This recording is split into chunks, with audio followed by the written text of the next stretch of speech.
नित्या की बात सुनकर रोहित हैरान हो गया और उसकी तरफ बहुत गौर से देखते हुए उसने पूछा, ये क्या कह रही हो तुम नित्या?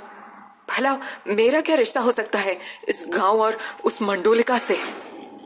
नित्या ने मुस्कुराते हुए कहा, ये बात मुझसे नहीं बल्कि अपने आप से पूछो रोहित, क्योंकि मैं जानती हूँ कि तुम भी मानते ही हो कि मंडोलिका और इस गांव से तुम्हारा कुछ न कुछ पुराना रिश्ता तो जरूर है। नित्या ने रोहित के मन की बात कह दी थी, क्योंकि वो भी ये मानने लगा था कि उसका इस गांव से कोई ना कोई रिश्ता तो जरूर है। इसीलिए जब नित्या ने उसे ये सब कहा तो उसने हैरान होते हुए पूछा, लेकिन नित्या, तुम ये सब कैसे जानती हो? तुम और क्या क्या जानती हो मेरे बारे में? नित्या रोहित के करीब आकर बोली, रोहित, मैं तुम्हारे बारे में सब जानती हूँ। तुम्हारे सपने, तुम्हारा बीता हुआ कल और यहाँ तक कि तुम्हारा आने वाला कल भी। रोहित को कुछ समझ नहीं आ रहा था कि आखिर ये नित्या उसके बारे में इतना सब कैसे जानती है। रोहित के मन में नित्या को लेकर भी बहुत से सवाल थे। उसने आगे पूछा, मुझे ये तो बताओ कि आखिर इन सपनों से मेरा रिश्ता क्या है, और क्या रिश्ता है मेरा उस मंडोलिका से और इस गांव से, जबकि मैं तो यहाँ पहली बार आया हूँ। नित्या ने कहा, रोहित, मैं तुम्हें सब बता दूंगी, लेकिन अभी नहीं। मैं तुम्हें आज रात नदी के किनारे मिलूंगी, जहाँ पहले भी हम मिल चुके हैं। वहां तुम ठीक रात के 8 बजे आ जाना, तब मैं तुम्हें सब बता दूंगी। रोहित ने हाँ में सर हिला दिया। अभी रोहित इतना ही कह पाया था कि तभी नित्या ने उसे इशारा करते हुए कहा, वो देखो, उधर से गांव के लोग आ रहे हैं, मैं चलती हूँ। रोहित ने दूसरी तरफ देखा तो वहां से सच में कुछ गांव के लोग आ रहे थे। रोहित ने उन्हें देखकर जैसे ही दोबारा नित्या की तरफ देखा तो नित्या फिर से गायब हो चुकी थी। लेकिन इस बार रोहित को उसका गायब होना अजीब नहीं लगा। इससे पहले कि वो लोग उसके करीब आ पाते, वो भी वहां से निकल गया। कुछ ही देर में वो उसी जगह पहुंच गया जिस जगह मंदिर की खुदाई का काम चल रहा था। वहां पर सचिन के साथ पहले से और भी लोग मौजूद थे। रोहित और सचिन दोनों एक दूसरे से बातें कर रहे थे कि तभी सचिन की नजर दूर से आती हुई मिताली पर चली गई, जिसके साथ कुछ और भी लड़कियां थीं।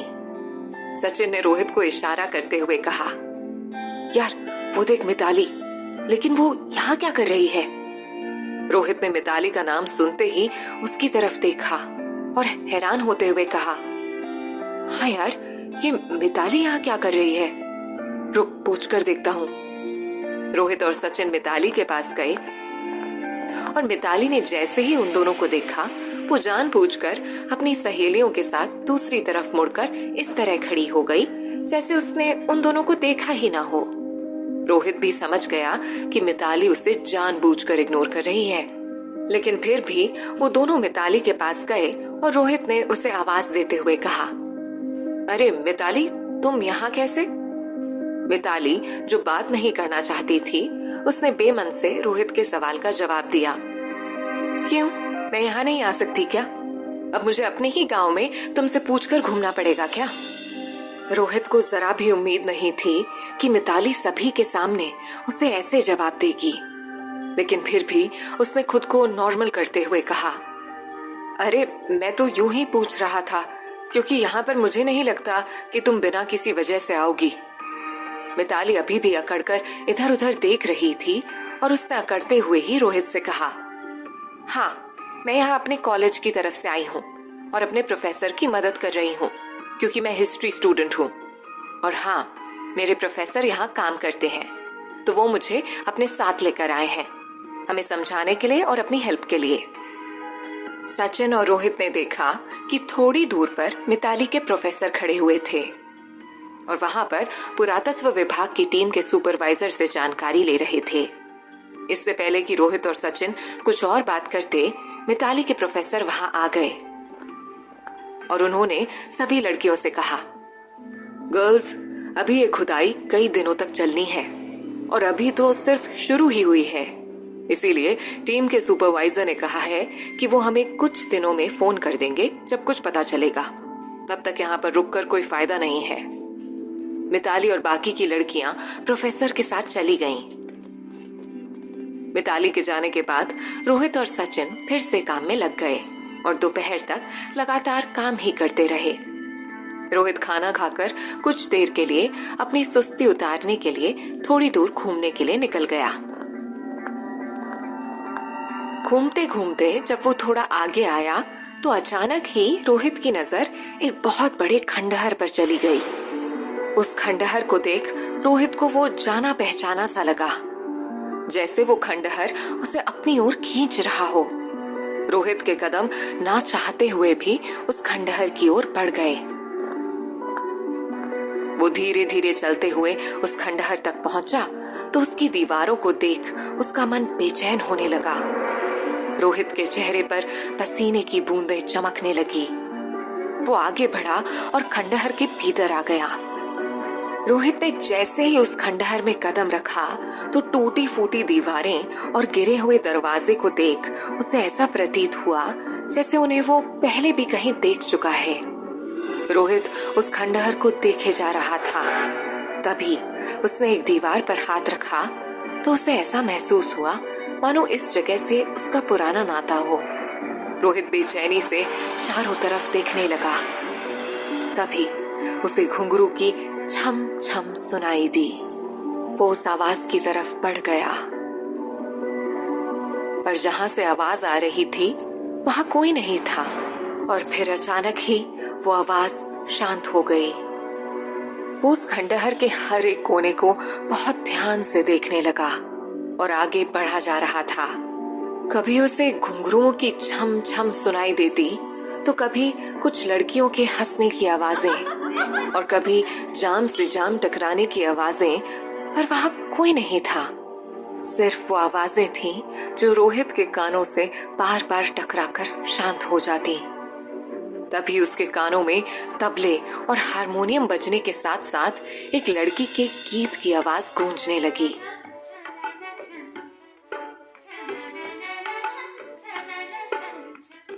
उस संगीत को सुनते हुए रोहित ने मन ही मन सोचा, ये तो काफी पुराना गीत है, मुझे ये क्यों सुनाई दे रहा है। रोहित को अपने चारों तरफ से संगीत की आवाज आने लगी। रोहित उस खंडहर में खुद को भूलता जा रहा था। तभी उसे ऊपर के कमरों में जाने की सीढ़ियां दिखाई दी जो काफी टूटी फूटी हुई थीं, और उन सीढ़ियों का एक तरफ से किनारा भी टूटा हुआ था। रोहित धीरे धीरे उन सीढ़ियों की तरफ बढ़ा। सीढ़ियां चढ़ने पर उसे बहुत सारे कमरे दिखे। रोहित एक एक करके हर कमरे को देखता हुआ आगे की तरफ बढ़ने लगा कि तभी एक अधेड़ उम्र का आदमी सीढ़ियों से होता हुआ ऊपर आया। और इससे पहले कि उस आदमी की नजर रोहित पर जाती, रोहित ने खुद को एक दरवाजे के पीछे छुपा लिया। वो आदमी आया और तेजी से एक कमरे में चला गया और कमरा अंदर से बंद हो गया। रोहित मन ही मन में सोचने लगा, ये क्या हो रहा है यहाँ? कभी आवाजें सुनाई दे रही हैं और कभी कोई दिखाई दे रहा है। यही सब सोचता हुआ वो आगे बढ़ रहा था कि तभी उसे एक बहुत अलग सा कमरा दिखाई दिया जो बाकी कमरों से ज्यादा बड़ा था। उस कमरे पर लगे रेशमी पर्दे अब पुराने और मटमैले हो चुके थे। रोहित के कदम खुद ब खुद उस कमरे की तरफ बढ़ गए। वो कमरे के बाहर आया ही था कि तभी उसे कमरे में किसी के आने की आहट सुनाई दी, और रोहित इस डर से कि कोई उसे देख न ले वहीं साइड में रखी हुई एक लकड़ी की अलमारी के पीछे छुप गया। तभी एक लंबा चौड़ा रौबीले चेहरे वाला आदमी उस कमरे में आया, जिसने लंबा रेशमी कुर्ता और धोती पहनी हुई थी, जिसकी मूंछ बड़ी बड़ी थी और हाथों में ताजे गुलाब भी थे। उसके चेहरे पर रौब और घमंड साफ दिखाई दे रहा था। उस आदमी के वहां आते ही एक बहुत मीठी आवाज उस कमरे में गूंजी, और वो आवाज एक खूबसूरत लड़की की थी। उसने शिकायत भरे लहजे में उस आदमी से कहा, आ गए आप, मिल गई फुर्सत आज हमारे कोठे पर आने की आपको। रोहित ने जैसे ही कोठा शब्द सुना वो चौंक गया, मगर सामने से एक बेहद खूबसूरत लड़की को खड़ा देख उसके होश उड़ गए। उसने गुलाबी रंग की चीनी साड़ी पहनी हुई थी। जैसे जैसे वो लड़की बल खाती हुई रोहित के करीब से होकर जा रही थी, वैसे वैसे रोहित उसकी सुंदरता में खोए जा रहा था। उसके गुलाब की पंखुड़ियों की तरह लाल होंठ, कजरारी आंखें, लंबे घने बाल और साड़ी में उसके उभार, जिसमें वो किसी स्वर्ग की अप्सरा लग रही थी। रोहित ने खुद को पूरी तरह से अलमारी के पीछे एक कोने में छुपाया हुआ था और वो सीधे उस जमींदार के करीब चली गई। उस खूबसूरत लड़की को देखते ही उस जमींदार के चेहरे पर मुस्कान आ गई। वो लड़की भी उस जमींदार की तरफ ऐसे बढ़ी जैसे पता नहीं कब से तरसी हो उसके लिए, और वो उसके करीब आते ही जमींदार से कुछ ऐसे लिपट गई जैसे चंदन के पेड़ से कोई खूबसूरत नागिन। वो जमींदार जैसा दिखने वाला आदमी भी अपनी सुध-बुध खो चुका था और उस लड़की के छूने से मोम की तरह पिघलने लगा था। उस लड़की ने एक ही झटके में जमींदार को बिस्तर पर धकेला और उससे जाकर लिपट गई। जमींदार की आंखें भी बंद हो चली थीं और वो इस समय इस लड़की के यौवन की गिरफ्त में था। उसकी सांसें तेज चल रही थीं और वो भी इस प्रेम क्रीड़ा में साथ देने लगा। वो लड़की पागलों की तरह उसको ऐसे चूम रही थी मानो न जाने कब से तड़पी हो उसके आगोश में आने के लिए। रोहित जो वहां खड़ा था उसे देख ऐसा लग रहा था जैसे कि वो अपने होश में नहीं हो और वहां चल रहे दृश्य को देखकर उसे कुछ भी समझ नहीं आ रहा हो। वो किसी सम्मोहित इंसान की तरह शांत खड़ा था। वो वहां से निकलना चाह रहा था लेकिन निकल नहीं पा रहा था, इसलिए उसने अपनी आंखें बंद कर ली और अलमारी के पीछे हो गया। दूसरी तरफ अब वो जमींदार भी उस लड़की के हर अंग को चूमने लगा। दोनों के बीच में प्यार का जबरदस्त तूफान चल रहा था और दोनों ही एक दूसरे को बेतहाशा प्यार कर रहे थे, लेकिन प्यास थी कि किसी की भी शांत नहीं हो रही थी। तभी उस जमींदार ने उस लड़की को साड़ी से आजाद कर दिया और खुद अपना कुर्ता भी उतार फेंका। धीरे धीरे वो दोनों हर कपड़े से आजाद हो गए थे। उस लड़की और जमींदार की आहें पूरे कमरे में गूंजने लगी और दोनों प्यार के तूफान में बह गए। रोहित जो अलमारी के पीछे आंखें बंद किए खड़ा था, अचानक ही उसके सिर के ठीक ऊपर से एक परिंदा उड़कर गया तो अगले ही पल उसने अपनी आंखें खोल ली और जैसे ही उसने सामने देखा उसके होश उड़ गए। एक पल पहले जहां उस कमरे में वो लड़की और जमींदार थे, वो अब वहां नहीं थे, बल्कि चारों तरफ केवल धूल और पत्थर थे। रोहित का सिर चकराने लगा और उसकी आंखों के सामने एक बार फिर से अंधेरा छाने लगा और उसे अब उस खंडहर में अजीब सी घबराहट होने लगी। वो तेजी से वापसी की तरफ मुड़ा और एक ही सांस में सीढ़ियों से उतरता हुआ बाहर आ गया। उसके दिल की धड़कनें इतनी तेज चल रही थीं कि जिसके सामने रेल का इंजन भी फीका पड़ जाए। उसके दिमाग में बहुत से सवाल चल रहे थे जिनका उसके पास कोई भी जवाब नहीं था। वो मन ही मन सोचने लगा, ये सब क्या हो रहा है मेरे साथ? कौन है ये लोग और क्यों मुझे दिखाई दे रहे हैं? मुझे ऐसा क्यों लग रहा है कि मैं इस लड़की को जानता हूँ? इसकी सूरत इतनी जानी पहचानी सी क्यों लगी मुझे? अभी भी रोहित नॉर्मल नहीं हो पाया था और वो तेजी से घर की तरफ दौड़ रहा था। तभी उसने फैसला किया कि आज की रात वो नित्या से मिलकर इन सभी सवालों के जवाब जरूर मांगेगा, और यही सोचकर वो घर गया और अपने कमरे में जाकर लेट गया। लेकिन अभी भी उसके दिमाग में वो ही सारे सीन घूम रहे थे। रात को भी रोहित बहुत बेचैन था। उसने जल्दी से खाना खाया और फिर टहलने का बहाना करके नित्या से मिलने चल दिया। रात के 8 बजने वाले थे। गांव के लोग सो चुके थे और पूरे गांव में सन्नाटा पसरा हुआ था। रोहित अपनी सोच में डूबा हुआ चला जा रहा था। तभी उसे किसी की आवाज आई, जैसे कोई उसके कान के पास आकर उसे फुसफुसाते हुए धीमी आवाज में बुला रहा हो, रोहित।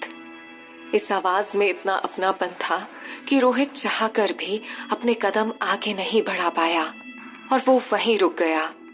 चारों तरफ सन्नाटा था और दूर कहीं से सियारों की रोने की आवाज आ रही थी, जिससे माहौल में खौफ पैदा हो रहा था। रोहित ने महसूस किया कि वो इस समय उस हवेली के मुख्य द्वार के ठीक सामने खड़ा हुआ था, जिसमें मंडोलिका का वास है। इसीलिए वो पूरी तरह से घबरा भी गया। तभी अचानक से कुत्तों के रोने की आवाजें आने लगी और वो घबराकर वहां से जाने ही लगा कि तभी उसे एक लड़की की रोती हुई आवाज आई, रोहित, मुझे यहां से बाहर निकालो। रोहित बुरी तरह घबरा गया और उसके माथे पर पसीने की बूंदें साफ चमकने लगी। उसे कुछ समझ नहीं आ रहा था कि वो क्या करे। रोहित वहां से जाना चाहता था, लेकिन जैसे ही वो वहां से जाने लगा कि तभी हवेली का दरवाजा जोर जोर से बजने लगा, जैसे कि कोई भीतर से उस दरवाजे को खोलने की कोशिश कर रहा हो।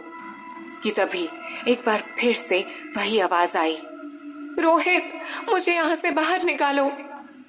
रोहित उस दरवाजे की तरफ धीरे धीरे बढ़ने लगा,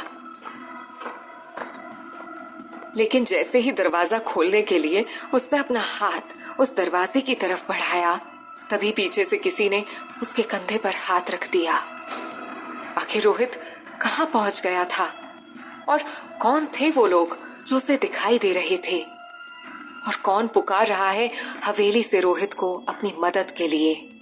जानने के लिए सुनते रहिए मंडोलिका, सिर्फ पॉकेट FM ऐप पर।